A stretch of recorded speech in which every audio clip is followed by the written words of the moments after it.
자, 반갑습니다. 배종찬 교수의 마시는 돈 이야기 배종찬입니다. 자, 여러분 반갑습니다. 증여세 1억 공제가 될 것 같은데 앞으로 부동산 시장의 몰아치고 후폭풍에 대해서 이야기를 나눠보도록 하죠.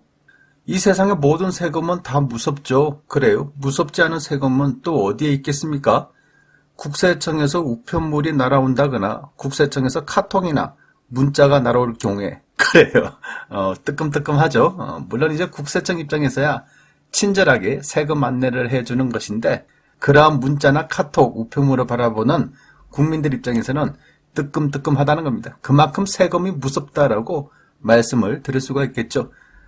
그나마 다행인 것은 어제 기사에 의하면 이르면 올해 하반기부터 세법이 개정될 것 같은데요. 자녀 1인당 무상증여 한도를 5천만 원에서 1억 원으로 상향 조치를 검토 중에 있다고 하죠. 현 정부 들어서 상속 증여세 인적 공제 확대를 통해서 납세자의 세금 부담을 적정 수준으로 조정을 해주겠다는 것인데요. 특히 증여세 같은 경우에는 직계 존속의 기본 공제 금액이 성인일 경우 5천만 원이고 5천만 원까지 증여세는 공제된다는 이야기고 미성년자에게 증여를 해줄 경우에는 2천만 원까지 공제가 되는 거죠. 그리고 1억 원 이하는 10%, 5천만 원 이하는 20%, 누진공제 1천만 원을 빼주고 10억 원 이하는 30%, 30억 원 초과될 경우에는 증여세가 50%. 그렇죠. 물론 이제 누진공제 금액 4억 6천만 원 빼주는 이러한 부분이 이제 증여세라는 거죠. 그런데 이러한 증여세율에 있어서 부부 공제는 2008년도 3억 원에서 6억 원으로 상향 조치되었고요. 직계 존속에서 비속간 인적 공제는 2014년 세법 개정을 통해서 3천만 원에서 5천만 원으로 상향 조치되었다는 거죠. 벌써 각각 14년과 8년이나 시간이 지났다는 거예요. 따라서 현재의 부동산 가격과 과거 14년 전, 8년 전의 부동산 가격 그래요.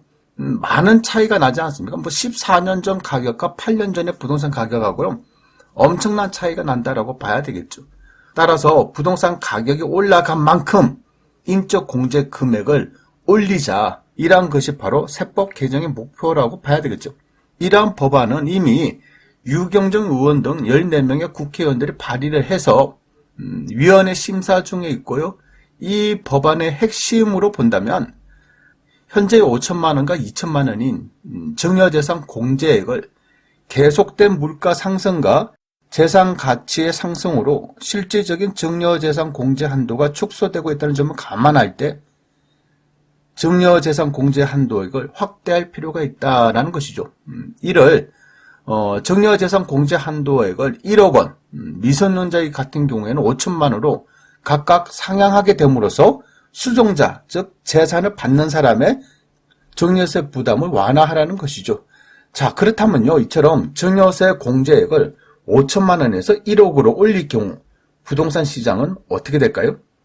제가 생각하는 점에서 증여세 공제 금액이 커진다는 것은 분명히 국민들 입장에서는 좋은 일이죠. 환영할 만한 일이다라고 봐야 되겠죠. 세금을 깎아준다는데 싫어하는 사람 누가 있겠습니까? 그래요. 하지만 부동산적으로 놓고 본다면 어떻게 보면 세금을 인하해준다, 세금을 깎아준다는 얘기는 부동산 시장에 엄청난 큰 후폭풍이 다가올 것으로 보이는데요. 첫 번째로 본다면 양도소득세율도 개정해야 되지 않겠습니까? 그래요.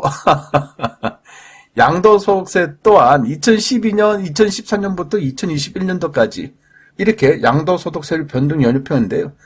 이처럼 가격은 똑같다는 거예요. 그래서 똑같은 이치로 계속된 물가 상승과 재산 가치의 증가에 의한 국민들의 양도소득세에 대한 세금 부담이 증가되었으므로 2012년도부터 시행된 기본세율, 특히 가표 구간 1200만 원 이하와 8800만 원 이하의 기본세율 6%, 15%, 24%의 세율. 그래요.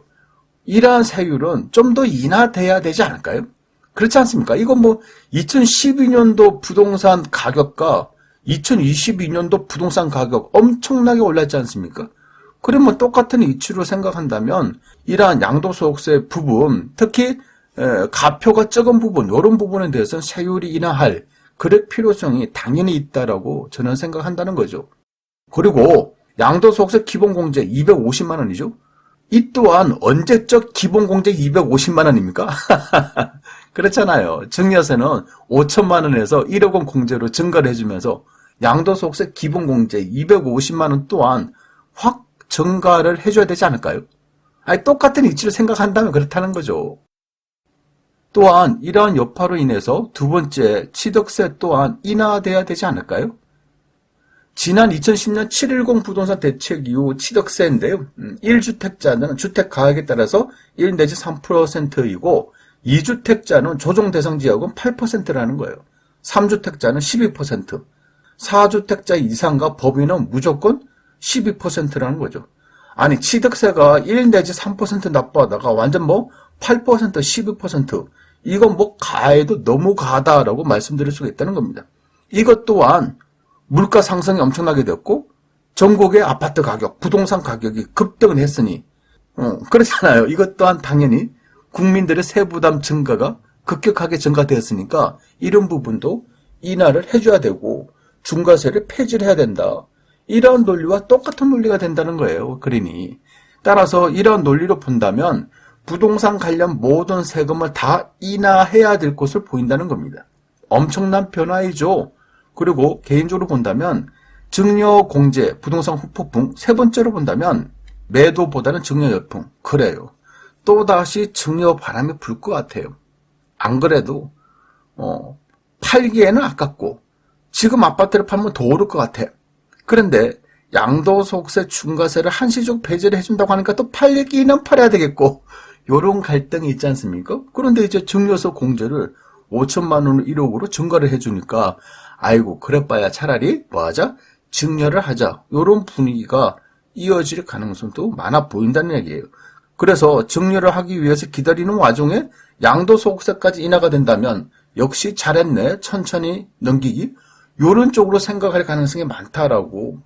그리고 만약에 양도소득세가 인하가 안 되면 당연히 증여로 넘겨도 된다는 이야기가 되겠죠.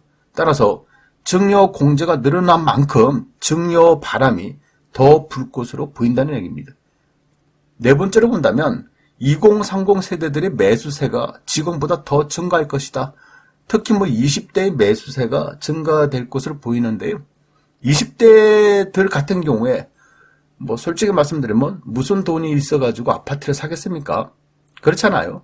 20대 중반, 20대 후반 아무리 좋은 직장에 다닌다라고 하더라도 적게는 몇 억이라 하고 많게는 10억대, 20억대, 30대 하는 이런 아파트를 어떻게 사겠냐는 거예요.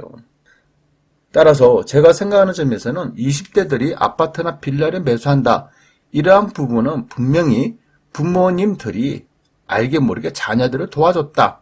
아니면 부모님 돈이고 명의를 자녀 명의로 했다. 이런 식으로 생각을 할 수 있다는 거죠.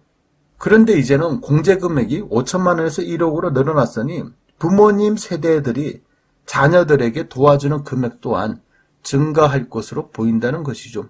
따라서 20대, 30대들의 아파트나 빌라 매수가 앞으로 더 증가할 것으로 보인다는 이야기가 됩니다. 마지막 다섯 번째로 본다면 앞으로 3억대에서 5억대 아파트 앞으로 더 약진할 것 같은데요. 그렇죠. 자녀 명의로 아파트를 사게 해줄 경우에 아파트 매매 금액이 3억대에서 5억대 사이라면 전세를 낀 경우에는 이제 갭 투자를 하게 되면 1억 이하가 되지 않겠습니까? 그렇다면 자녀 명의로 아파트를 사게 해준다.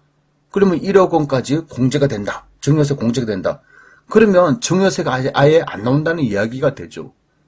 따라서 앞으로 전국적으로 3억대에서 5억대 이하의 아파트가 달릴 가능성이 높아 보인다는 거죠. 이러한 의미에서 역시 부동산 관련 세금을 인하해 줄 경우에는 부동산 수요를 증가시키고 부동산 가격을 꿈틀꿈틀하게 만드는 그런 지렛대 역할을 한다라고 말씀을 드릴 수가 있다는 겁니다. 따라서 굉장히 조심스럽게 이 부분은 다뤄줘야 되겠죠. 부동산 학 이론의 가장 기본 중에 기본 이거 아닙니까? 세금을 인하하면 부동산 가격 꿈틀거린다. 따라서 앞으로의 부동산 가격 눈여겨보셔야 될 것 같아요. 과연 정부가 증여 상속세 공제를 늘릴 것인가? 또한 취득세 양도소득세를 인하할 것인가? 이러한 부분 눈여겨보셔야 될 것 같아요. 이상까지 배종찬 교수의 맛있는 돈 이야기였습니다. 감사합니다.